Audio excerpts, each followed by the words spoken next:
Gothic blue books were short forms of Gothic fiction popular in the late 18th century and early 19th century. Description: examples of this form of fiction are now rare, surviving only in a few collections. One of the collections where a number of Gothic blue books have been preserved is the Corvey Library. Gothic blue books were descendants of the chapbook trade, in which had nearly disappeared by 1800.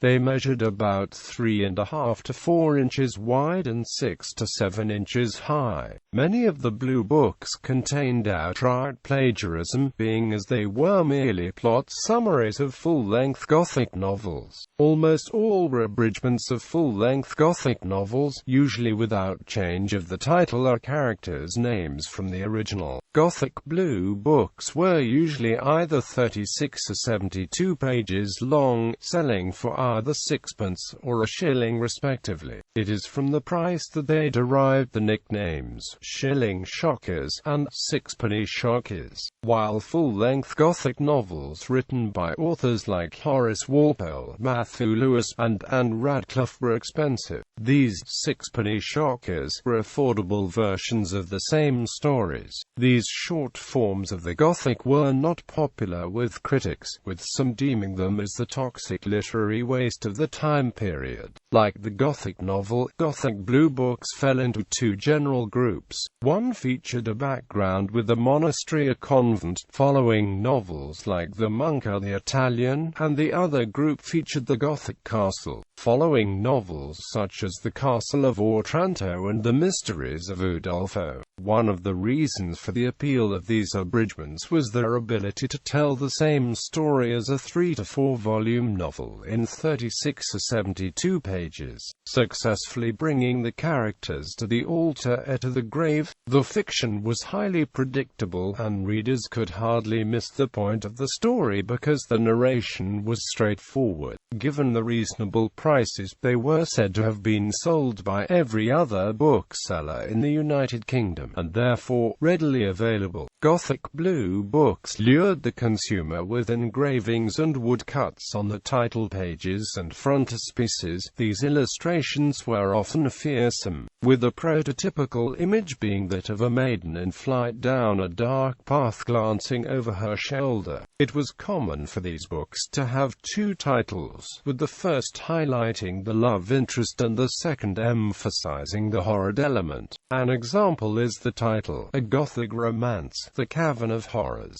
Important publishers of Gothic blue books, who often referred to the works as pamphlets, included Thomas Stegg, Dean and Munday, Robert Harrell, and John Ellis, who each had distribution networks throughout Britain. If a blue book story wasn't long enough to fill the allotted page length, publishers had versions of shorter stories on hand that they would attach to the end. One story that was commonly attached was Mary, a fragment which was just 1 page long. Gothic blue books remained a popular trade through the first decade of the 19th century.